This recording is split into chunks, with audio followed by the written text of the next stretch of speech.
Engineers. मैं हूं आपका मेज़बान मोहम्मद आबिद अयूब और हम आज इल्म की दुनिया की तरफ से यूनिवर्सिटी ऑफ मैनेजमेंट टेक्नोलॉजी में मौजूद हैं।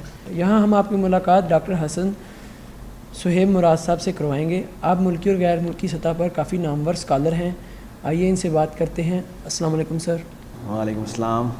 सर आप सिविल इंजीनियर, फिर MBA और उसके बाद फ़िलासफ़ी, सर ये 3 मुख्तलिफ डाइवर्स फील्ड में आपने चूज़ की, तो ये क्या क्या सोचकर आपका विज़न क्या था इनके पीछे ये मुख्तलिफ फील्ड्स को चूज़ करने का? ये एक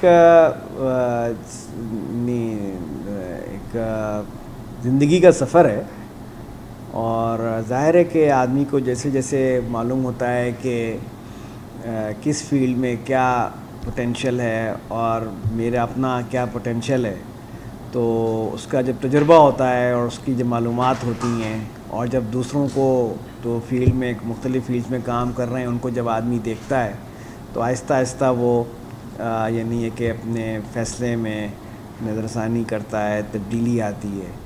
तो ज़ाहिर है कि इंजीनियरिंग एक बहुत रिस्पेक्टेबल प्रोफेशन है, एक बहुत ही प्रीमियम प्रोफेशन है, एक डेवलपिंग कंट्री के लिए, एक ऐसे माशरे के लिए कि जो कि अभी तरक्की पजीर है, जहाँ पर बड़े बड़े इंफ्रास्ट्रक्चर के प्रोजेक्ट्स होने हैं और जबकि कि हमारा मुल्क जो है वो मिडिल ईस्ट को भी एक बड़ी ह्यूमन रिसोर्स जो सप्लाई करता है वो कंस्ट्रक्शन से रिलेटेड है। तो मैंने देखा कि इसकी डिमांड बहुत है और मेरा इंजीनियरिंग का बड़ा अच्छा माइंड था। मेरे मैथ्स फ़िज़िक्स मेरे पसंदीदा सब्जेक्ट्स रहे हैं और मेरे नंबर उसमें हमेशा 90s में आए, तो मैं इंजीनियरिंग में बहुत आसानी के साथ चला गया। और फिर उसके बाद ये कि मैंने ख़ास कर सिविल इंजीनियरिंग इसलिए मुंतखब की कि मैं I am civil engineer by 3rd generation. मेरे दादा भी सिविल इंजीनियर थे, उन्होंने रसूल इंजीनियरिंग से सिविल इंजीनियरिंग की थी और कॉन्ट्रैक्टर थे और उनका भी कंस्ट्रक्शन का सारा काम था।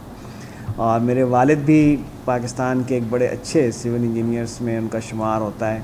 NED से उन्होंने फ़र्स्ट पोजीशन ली थी, खुर्रम मुराद। और मिनेसोटा में भी इन्होंने यूनिवर्सिटी ऑफ मिनेसोटा से MS किया था, वहाँ भी टॉप किया था। और ईस्ट पाकिस्तान में उन्होंने 10 साल सिविल इंजीनियरिंग की और ईस्ट पाकिस्तान के इरिगेशन के पावर के जितने भी प्रोजेक्ट्स हैं सब में उनका एक कंट्रीब्यूशन है। हरमैन शरीफैन की जो सारी है, मक्के की जो ख़ासकर हरम काबा की जो तमाम तर तामीरात हुई हैं 70s में, तो उसमें भी उनका डिज़ाइन के अंदर उनका पूरा उनका हाथ है। तो वो मेरे ख़ानदान में था और मैं वालिद साहब की सारी ड्राइंग्स को देखता था, उनकी डिज़ाइनिंग को और उनकी सारी कंसल्टिंग को, और उनके सारे जो लोग आते थे उनसे भी मैं मिलता था। तो मेरा एक नेचुरली एक मेरी एफिनिटी डेवलप हो गई सिविल इंजीनियरिंग से। तो जब मैं NED गया तो मुझे उन उस्तादा से ही पढ़ने को मौका मिला जिनको कि जिन्होंने मेरे वालिद साहब को भी पढ़ाया था, तो उन्होंने मुझे ही पढ़ाया।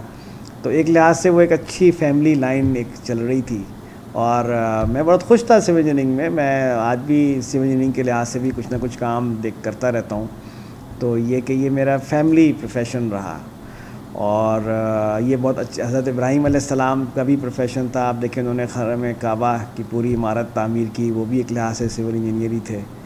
और ये मुसलमानों का एक बहुत बड़ा एक तुर्रा इम्तियाज़ रहा है। मुसलमानों ने जो बिल्डिंग्स बनाई हैं, जो कुछ बनाया है, ये उनका एक यानी ये कंस्ट्रक्शन इंडस्ट्री जो है ये एक मुसलमानों की बड़ी स्ट्रॉन्ग इंडस्ट्री रही है। मुसलमानों ने इसमें जो लैंडमार्क्स बनाए वो हिस्टोरिकली स्पीकिंग आज तक अनसरपास्ड हैं, कोई उनका मुकाबला नहीं कर सका है। तो उस लिहाज से भी मुझे था कि सिविल इंजीनियरिंग जो है एक ऐसा शोबा है जो बड़ा हमगीर है। इसमें पूरी ह्यूमन लाइफ की ऑर्गेनाइजेशन है, सोसाइटी की ऑर्गेनाइजेशन है, इसमें पूरा अर्बनाइजेशन का पूरा फिनोमेना है, सोसाइटी की पूरा जो फैमिली स्ट्रक्चर है, हर चीज़ है वो उसमें उसके आता है। मुझे आज भी बड़ा शौक़ है उसका, आर्किटेक्चर का भी है, डिज़ाइन का भी है, सिविल इंजीनियरिंग का भी है। फिर उसके बाद लेकिन जब मैंने NED से बैचलर इंजीनियरिंग कर ली थी और तो मेरे पास 2 चॉइस थी कि मैं मास्टर्स भी इसी फील्ड में करूं या मैं चेंज हो जाऊं, तो चेंज कर लूं। तो मैंने ये देखा कि सिविल इंजीनियर के लिए जो टेक्निकली जो है बेस्ड इंफॉर्मेशन या जो उसकी जो कॉम्पिटेंस है वो बैचलर डिग्री में पूरी रहती है उसकी ज़रूरियात।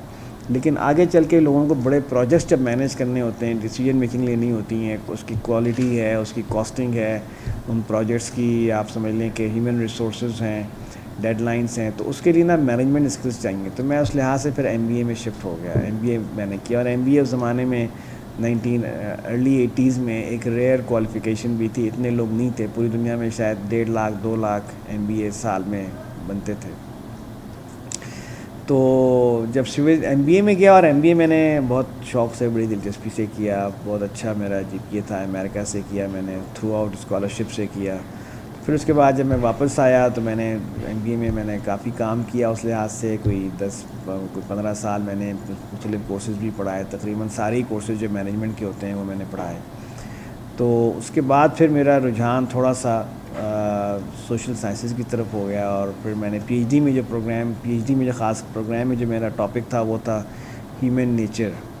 तो उस लिहाज से मुझे काफ़ी कुछ जो फ़िलासफ़ी है और जो इसमें जो रिलीजियस पर्सपेक्टिव्स हैं उन सबको भी मुझे देखने का इत्तेफाक हुआ।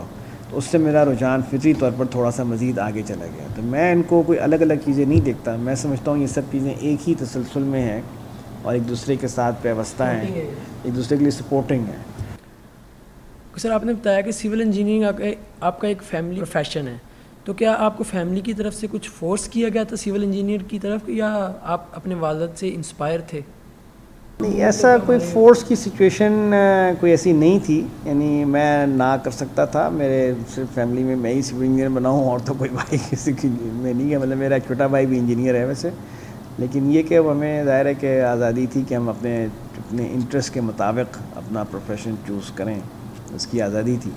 लेकिन ये कि मैं डेफिनेटली अपने वालिद साहब से भी इंस्पायर था और हूँ, और मैं इस प्रोफेशन को भी मैं समझता हूँ मेरी एक नेचुरल इंक्लिनेशन थी इस प्रोफेशन की जानिब, आज भी है। तो वो भी एक है, दोनों चीज़ें अपनी जगह पर मैं समझता हूँ अहम है।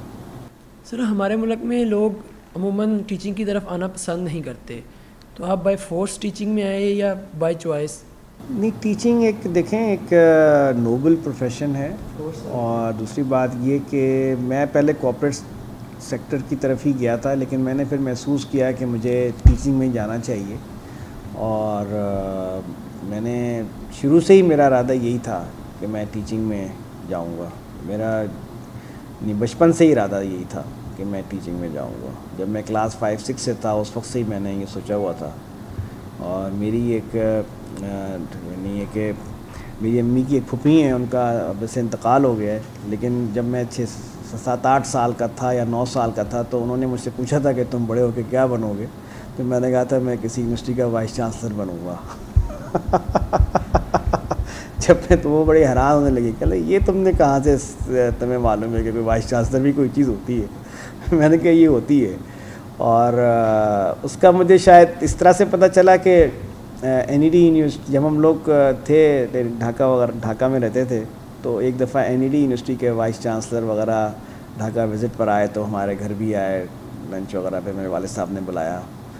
तो मैंने देखा कि बड़े ही अच्छे लोग हैं, इतनी इल्मी बातें हो रही थी और इतना उनका मर्तबा था, मुकाम था, इतनी उनकी इज़्ज़त थी और उनका शख्सियत इतनी मुतासिर कुन थी उन लोगों की जो असातिज़ा आए थे, वाइस चांसलर, डीन वगैरह। मेरे दिन में फिर यही हुआ कि मैं वाइस चांसलर ही बनूँगा। तो ये शुरू से था, तालीम किस तरफ मेरा रुझान शुरू से था। सर, अगर आप टीचर ना आते तो फिर सिविल इंजीनियर या मैनेजमेंट में कहीं? सिविल इंजीनियर होता, सिविल इंजीनियर होता या सिविल इंजीनियरिंग की कंपनी चला रहा होता।